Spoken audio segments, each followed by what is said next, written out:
Le 18 juin 2013, à Roquecourbe, un petit village du Tarn, Amandine Estrabot, 30 ans, a disparu. Tout simplement disparu. Sa mère, s'inquiétant de ne pas avoir de ses nouvelles, s'est rendue chez elle le lendemain matin. Amandine venait d'emménager dans une maison du hameau de Cantegaline. La porte du domicile avait été laissée ouverte. Quelques cartons du déménagement étaient posés, attendant d'être vidés. Le lit était fait. Sa mère l'a appelé dans toutes les pièces, sans succès. Elle a composé une nouvelle fois le numéro d'Amandine. La sonnerie du téléphone a retenti dans la maison. Il se trouvait dans la poche de la veste de sa fille, posée nonchalamment dans l'entrée. Sa carte bleue était dans son sac, à côté. Tout semblait normal, presque paisible en ce matin de juin. Rien n'avait été bougé, ni dérangé. Rien ne manquait, si ce n'est elle. Alors sa mère a immédiatement appelé les gendarmes. Procès, crimes et faits divers. Fenêtre sur cour, les chroniques judiciaires d'Élise Costa.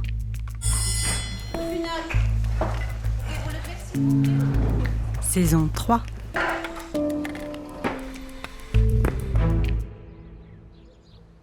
À l'arrière de la maison, dans le jardin d'Amandine, il y a une chose étrange. Au milieu des herbes hautes, d'environ 1,30 m, une portion d'herbe est couchée. Là, les ballerines d'Amandine sont retrouvées, simplement posées dans l'herbe. À côté d'elle, on retrouve également une boucle d'oreille fantaisie dont la fermeture semble arrachée. La seconde sera retrouvée un peu plus tard et un peu plus loin, près du tuyau d'arrosage. Ce sera tout. Pas de sang, pas de traces, pas d'ADN, pas de corps. Mais quelqu'un a vu Amandine Estrabot rentrer chez elle, le 18 juin 2013. Sa voisine, Madame Bertrand. Elle est entendue dès le lendemain, le 19 juin. Elle raconte aux enquêteurs. La veille, il faisait chaud. Ses fenêtres étaient ouvertes en grand. Dans ce village de Roquecourbe, on est plus habitué à entendre les murmures de la campagne que les bruits des humains. Madame Bertrand a entendu un véhicule arriver sur le chemin. Par la fenêtre, elle a vu un vieux fourgon blanc se garer devant la maison d'Amandine qui rentrait du travail. Madame Bertrand a ensuite vu Amandine sortir du véhicule, chercher ses clés dans son sac à main, avant de rentrer chez elle. Elle n'était pas seule. Un homme la suivait. Madame Bertrand le décrit comme étant de la même taille qu'Amandine Estrabot, charpenté, cheveux châtain clair, ni trop longs ni trop courts, et vêtu d'un pantalon d'artisan gris avec une bande verticale orange. Amandine ne paraissait pas inquiète, ni stressée. L'homme est entré avec elle à l'intérieur. Quand Madame Bertrand est partie chercher sa fille vers 18h, le fourgon blanc n'était plus là. Une enquête pour enlèvement et séquestration est alors ouverte. 52 suspects potentiels font l'objet d'investigations. Mais l'un d'eux va particulièrement retenir l'attention des enquêteurs. En 2014, un an après la disparition d'Amandine Estrabot, une femme entre à la gendarmerie. Irma habite Roquecourbe. Elle vient signaler ce que lui répète son fils de 25 ans, Guéric Jeannot. En allant pêcher, il dit avoir senti une odeur de mort dans la forêt et avoir vu un homme avec une pelle. Irma, la mère de Guéric Jeannot, prévient les enquêteurs. Son fils ne va pas bien en ce moment. Il prend des médicaments. Il est maçon et a été licencié, voilà 6 mois, fin 2013. Sa petite amie vient de le quitter. Depuis, ses propos sont parfois incohérents. Il est convaincu d'avoir le sida, par exemple, alors que le test qu'il a passé est négatif. Et puis, il a eu ces drôles de mots. « Je ne suis pas un assassin. » Et, de toute façon, s'il trouve du sang sur les chiffons de la voiture, c'est celui détruite. « Pourquoi votre fils Guéric répète « Je ne suis pas un assassin » demande-t-on à Irma. Celle-ci répond qu'elle ne sait pas. Quand elle lui pose la question, Guéric se tait. Guéric Jeannot est alors placé en garde à vue 1 an après la disparition d'Amandine. Il la connaît. C'est la sœur d'un ami à lui. On lui demande s'il se souvient quand Amandine a disparu. Il répond « Oui, c'était il y a 8 ans ». Il semble à côté de la plaque. Il tremble. Il transpire. Les enquêteurs pensent alors que Guéric Jeannot a, je cite, « quelque chose à dire ». Mais Guéric ne dit rien. Les chiffons sont analysés. Ils sont bien tachés du sang des truites. Et le jour des faits, Guéric était censé travailler à Castres. La garde à vue est donc levée. Un peu plus tard, les enquêteurs remarquent quelque chose. Le 18 juin 2013, jour de la disparition, une livraison de béton a eu lieu sur un chantier de Roquecourbe, à 2 km de la maison d'Amandine Estrabot. Et qui a commandé le béton ? L'entreprise Chabert, l'employeur de Guéric Jeannot. Ce jour-là, contrairement à ce que pensaient les enquêteurs, il ne travaillait pas à Castres, mais bien à Roquecourbe. Ses 2 collègues pensent que Guéric est resté tout le temps avec eux sur le chantier. Mais plus le temps passe, et plus il devient compliqué d'être si affirmatif. Peut-être a-t-il pu s'absenter 10 minutes pour aller chercher du matériel au dépôt ? Pour se déplacer, les artisans de l'entreprise Chabert ont à leur disposition un fourgon blanc. Madame Bertrand est réentendue.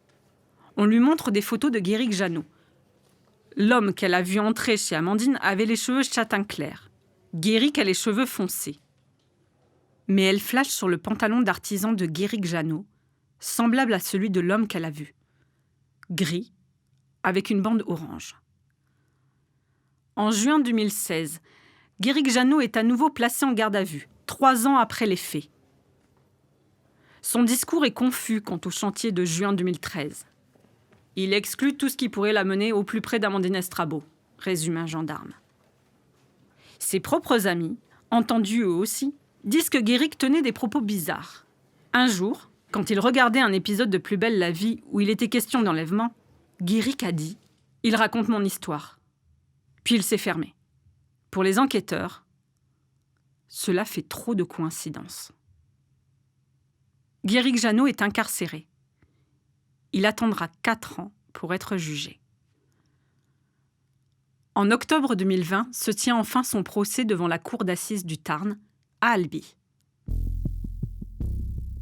Madame Bertrand, la voisine d'Amandine, arrive à la barre. Elle répond aux questions de l'avocat général. Elle parle à nouveau de l'homme qui suivait Amandine Estrabot ce jour-là et des détails qu'on ne retient pas toujours quand ils sont simplement rattachés à un événement banal. Madame Bertrand le reconnaît. Elle ne pensait pas que cette affaire prendrait une telle ampleur. Roquecourbe est un petit village où tout le monde se connaît. Elle est embarrassée, dit-elle, d'être mêlée à une affaire comme ça. Puis elle parle du fourgon blanc. Après son audition chez les gendarmes, elle a pris conscience de l'importance de son témoignage. Elle était le témoin clé. Alors, elle a visionné des dizaines de vidéos de fourgons blancs sur Internet, dans l'espoir de reconnaître celui qu'elle avait vu ce jour-là. Elle a fait part de ses recherches aux gendarmes. Le vieux fourgon blanc qu'elle a vu le 18 juin était un Renault Trafic. Le fourgon mis à disposition de Guéric Jeannot sur les chantiers était un Renault Master récent. Quand Madame Bertrand voit une photo du véhicule, elle dit « Il est beaucoup trop haut par rapport à ce que j'ai pu voir ». À la gendarmerie, les enquêteurs pressent Madame Bertrand de questions. Est-elle sûre de ne pas avoir reconnu l'homme du fourgon ? Sa tête doit bien lui dire quelque chose. Madame Bertrand bafouille. Peut-être. Si c'est quelqu'un du village, je l'ai forcément croisé. À la barre, Madame Bertrand se souvient. Cet interrogateur n'était pas très agréable. Je comprends, c'est leur métier de faire parler les gens, mais ils voulaient absolument que je leur donne un nom. J'avais pas de nom. Face à la cour, elle répète. Cet interrogatoire a été très compliqué pour moi. De la façon dont ça a été mené, je me suis sentie presque à mentir. Je leur ai dit aux enquêteurs, si je savais quelque chose, je le dirais. En tout, elle aura été entendue 7 fois. 8, si on compte la cour d'assises. À la barre, on sent qu'il pourrait y avoir une 9e, une 10e fois que Madame Bertrand dirait la même chose. Face à l'avocat des parties civiles, elle s'exclame. Je n'ai jamais dit que j'avais vu Guéric. Jamais. On ne peut pas identifier une personne de dos. Je n'affirme pas que c'est lui. Qu'en est-il de la corpulence, du pantalon ? Elle dit que oui, c'est cohérent. L'individu qu'elle a vu ce jour-là lui ressemble. Mais elle ne peut pas dire qu'il s'agissait de lui.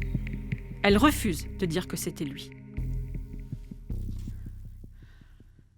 Que ce soit devant les enquêteurs, le juge d'instruction et le président de la cour d'assises, Guéric Jeannot nie toute implication dans la disparition d'Amandine Estrabot.